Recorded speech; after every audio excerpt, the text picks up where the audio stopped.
to our channel. So today we're going to be reading Walt Disney's Pinocchio and his puppet show adventure.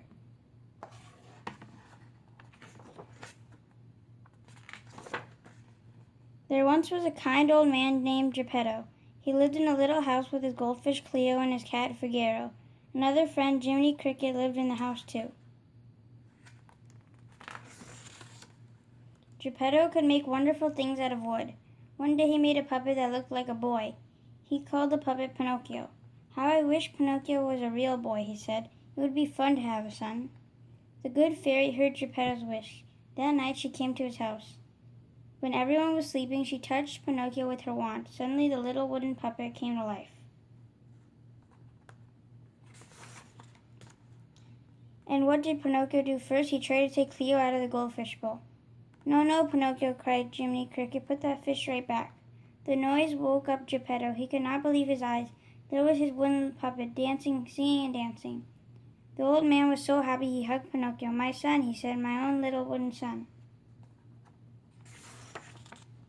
Geppetto wanted to cook breakfast for Pinocchio, but there was nothing to eat. "Let me go out and buy some food, father," said Pinocchio. My, what a good boy you are," said Geppetto. The old man gave Pinocchio some money and a list of things to buy. Jiminy Cricket was not so sure that Pinocchio was a good boy. "I will just follow him and see," he said to himself. Pinocchio walked happily down the street. He smiled at everybody. Everybody smiled at him. It was fun to be out in the big world by himself. A boy named Lampwick was also out by himself. Lampwick was not a good boy. He told stories that were not true. He even stole things. When Lampwick saw Pinocchio, he said, "Aha, I bet I can trick that wooden head."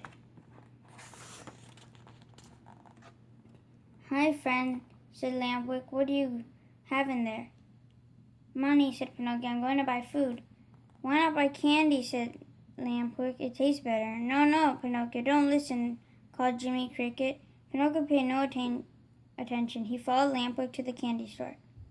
"Where did you get so much money?" asked the lady in the candy store. "My father gave it to me," said Pinocchio. "To buy candy?" asked the lady. "Yes, to buy candy." This was not true. Suddenly, Pinocchio's nose started to go longer. He took his candy out of the store as fast as he could. "Let me hold the bag," said Lampwick. "It'll be safer with me. I'm bigger." Pinocchio held up the bag of candy. To his surprise, Lampwick grabbed it and ran away. That was the end of the candy. "What happened?" asked Jiminy. "Where's all your father's money?" "I lost it," said Pinocchio. Right away, his nose grew still longer. "You did not lose the money," said Jiminy. You used it for candy. Well, at least take what's left and buy a little food for Geppetto."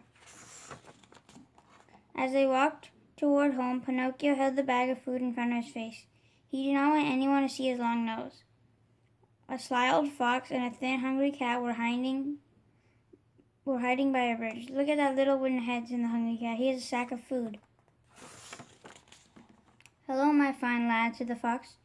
"You look like the sort of a boy who might want to see a puppet show." "A puppet show?" cried Pinocchio. "Yes, I certainly would. How can I get in?" "I have a ticket," said the fox. "If you give us your food, I will give you my ticket." "That's your sack of food, isn't it?" "Oh, yes," said Pinocchio. Another lie. His nose grew longer yet, but he didn't care. He had his ticket.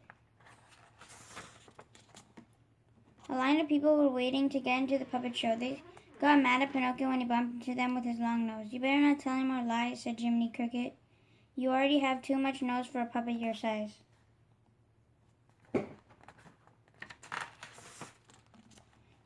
Step up," called the man waiting at the ticket stand. Pinocchio stepped up. He gave the man his ticket. "This is no ticket," said the man, "just a piece of paper. Go away, little boy, and take your long nose with you." Poor Pinocchio had no money, no food, no ticket. He just sat down on a box and began to cry. Then the man peeked out of the tent. The man was Stromboli, the puppet master. My," said Stromboli, "a puppet without any strings. Can you do anything but cry, little puppet?" "I can dance and sing," said Pinocchio. "Show me," said Stromboli.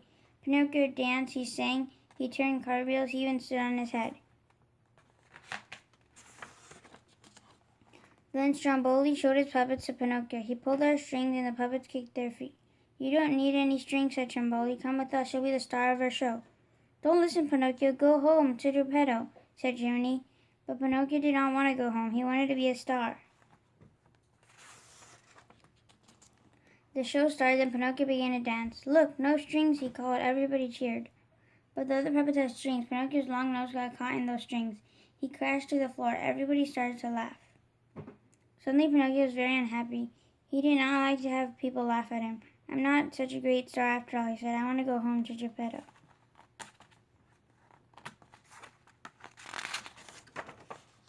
Oh no, you're not going home, said Stromboli. You belong to me now. This birdcage will be your home, my little long-nosed friend.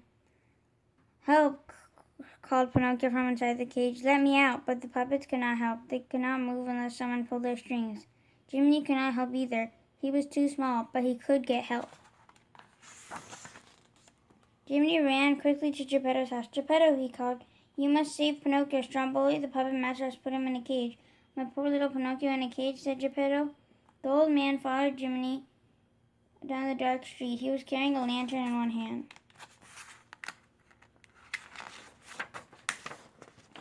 They found Pinocchio in his cage in Stromboli's tent. Don't worry, my son, said Geppetto. I will help you. He opened the cage and lifted Pinocchio out. Suddenly Stromboli came running. Thief, he cried. That's my puppet. Run, Pinocchio, shouted Geppetto. Pinocchio ran. Geppetto ran too, but the old man did not see the open trunk he fell into. Aha, now I have you, shouted Stromboli in a terrible voice. I will save you, father, called Pinocchio. He went up a ladder to the place where the puppets were hanging. Pinocchio dropped all the puppet strings and all onto Stromboli. The puppet master could not move. Geppetto was safe. My good, brave son, said Geppetto. He hugged his little son. Fast as they could, Geppetto, Pinocchio, and Jiminy ran off towards home. As soon as they were safe at home, Geppetto took a good look at Pinocchio. What has happened to your nose? He cried. Tell him the truth now, said Jiminy. This time Pinocchio did tell the truth. He told Geppetto about everything, just as it had happened. When he talked, his nose got shorter and shorter.